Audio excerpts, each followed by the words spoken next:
नमस्कार दोस्तों, मैं हूं मोतीलाल आलमचंद्र। जैसा कि आपको दिखाई दे रहा है, मेरे हाथ में सांची दानंग पुस्तक है। सांची दानंग पुस्तक तो वैसे 2020 में 5 वर्ष पूर्व प्रकाशित की गई थी, लेकिन जो पुस्तक मेरे हाथ में दिख रही है, ये सांची दानंग पुस्तक के जो पूर्व के एडिशन है उनसे बहुत भिन्न है।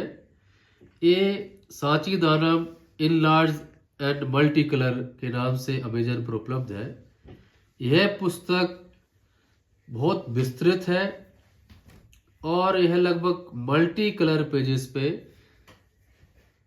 उपलब्ध है। इसकी जो पृष्ठ संख्या है वो 740 है।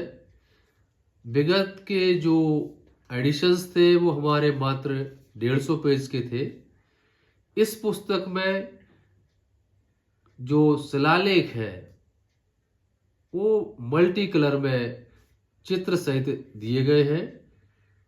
इस पुस्तक में न केवल सांची को केंद्रित किया गया है, बल्कि सांची के अलावा सोनारी, सतधारा, मुरेल खुर्द, अंधेर, इसके इतर भी आप जाएंगे। सम्राट अशोक के जितने भी शिलालेख मध्य प्रदेश में प्राप्त हुए हैं, इसमें आपको गुजर्रा, रूपनाथ, सांची का शिला स्तंभ, सारूमारू, हेलियोडोरस पिलर, ये तमाम शिलालेखों का संग्रहण, संकलन, अनुवाद इस पुस्तक में दिया गया है। इसके अलावा सुप्री जिले के चुरेल छाछ में धमलिपि का जो शिलालेख प्राप्त हुआ है, उस शिलालेख को भी इस पुस्तक में संकलित किया गया है और उसका ट्रांसलेशन शायद पहली बार आपको पढ़ने को मिलेगा। वो चुरेल छाछ इंस्क्रिप्शन राष्ट्रीय माधव उद्यान नेशनल पार्क जो है सुप्री जिले में मध्य प्रदेश राज्य में स्थित है, वहां पर एक शिलालेख प्राप्त हुआ। इस शिलालेख का संकलन भी इस पुस्तक में हमने किया है। यह पुस्तक एक्चुअली ये ऐतिहासिक दस्तावेज है और एक ऐसा दस्तावेज मैं कहूंगा कि जो जब जेम्स प्रिंसेप साहब ने धम्मलिपि को पढ़कर और उसका अनुवाद, उसका ट्रांसलेशन, ट्रांसक्रिप्शन हमारे समक्ष रखा, मानव जाति के समक्ष रखा, उसके बाद इतना बृहद तौर पर इन शिलालेखों पर अध्ययन नहीं हुआ और इतने गहराई से इन शिलालेखों पर पड़ताल नहीं की गई।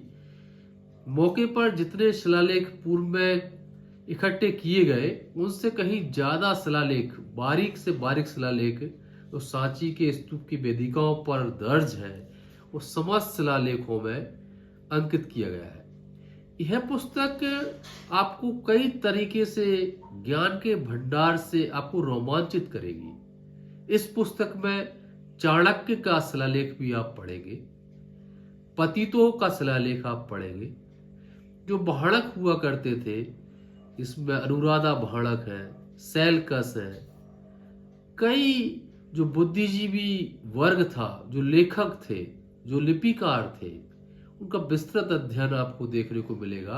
उनके शिल्प सहित शिलालेख आपको यहाँ पर पढ़ने देखने को मिलेंगे। एक पतितो भिक्षु हुए, बहुत महत्वपूर्ण भिक्षु है मुरेल खुर्द के।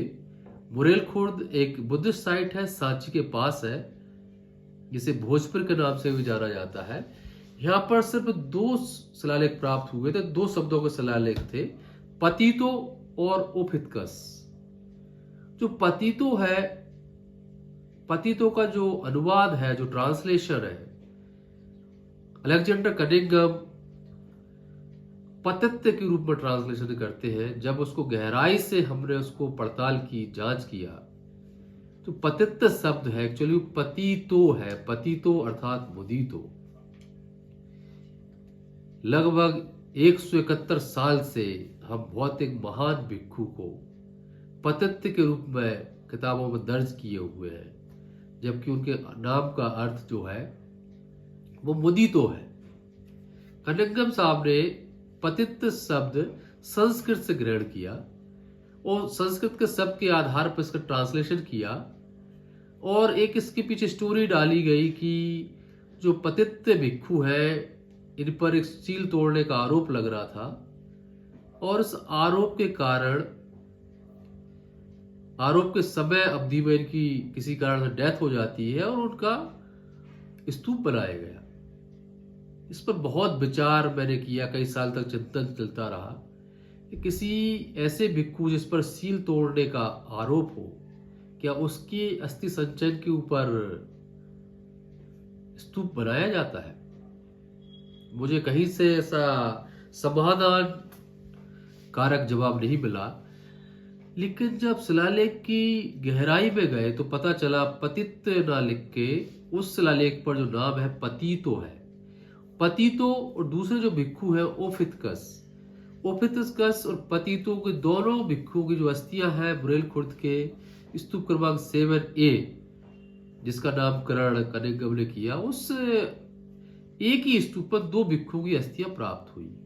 ओफितकस को कनिंघम कहते हैं कि बुरेल खुर्द जो मोनेस्ट्री है उसके मुख्य भिक्षु है, जबकि जो साथ में अस्थियां मिल रही है वो एक पतित भिक्षु की है। तो ये जो उनका जो ट्रांसलेशन और जो उनका नैरेटिव था, मुझे एक्चुअली कई दिन तक परेशान किया।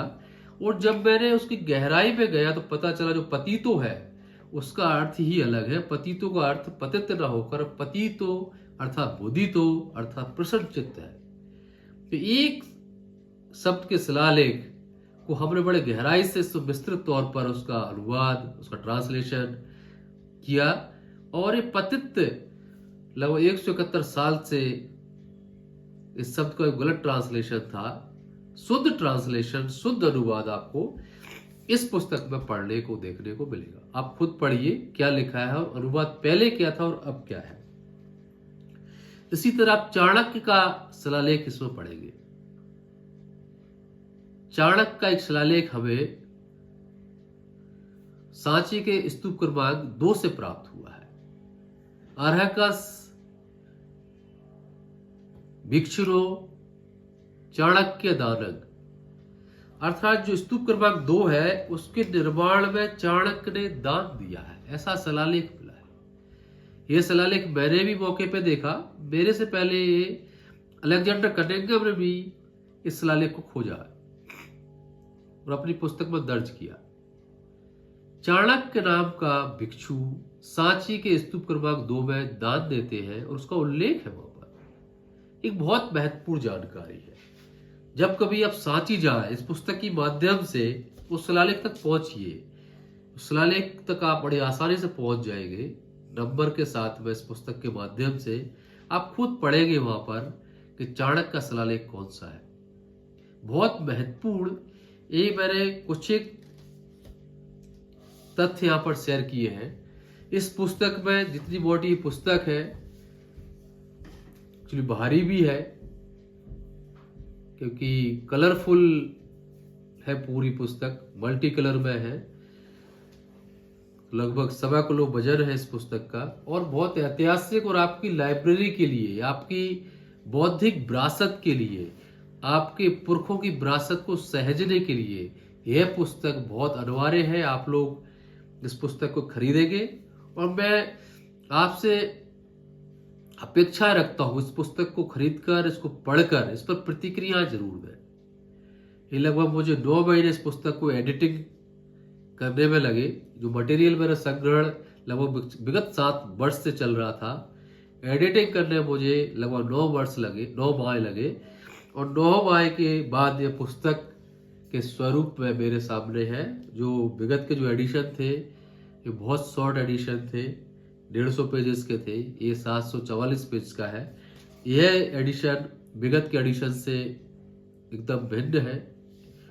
इसमें बहुत सा एडिशन है और बहुत से नए शिलालेख जोड़े गए हैं।